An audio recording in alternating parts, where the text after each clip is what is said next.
అందరికీ praise lord. March 8 ఈరోజు దేవుని వాగ్దానము. బుద్ధి వివేకములు గల హృదయము నీకిచ్చుచున్నాను.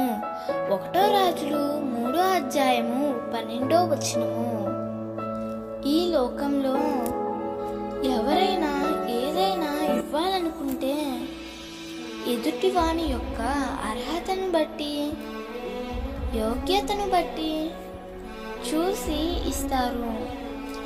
అయితే దేవాది దేవుడు నీకున్న అర్హతను బట్టో యోగ్యతను బట్టో కాదు కానీ కేవలం ఆయన కృపను బట్టి, ఆయనకు నీపైనున్న మహావాత్సల్యమును బట్టి నీకు బుద్ధి వివేకములు గల హృదయమును ఇచ్చుచున్నాడు.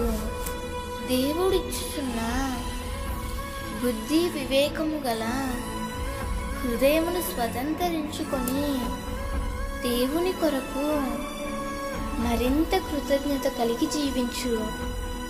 ఇది మొదలుకొని దేవుడు నీ జీవితంలో ఎన్నో గొప్ప కార్యాలు చేయబోతున్నాడు. నీవు దేవుని కొరకు జీవించు, దేవుడిచ్చే ఆశీర్వాదాలను అనుభవించు.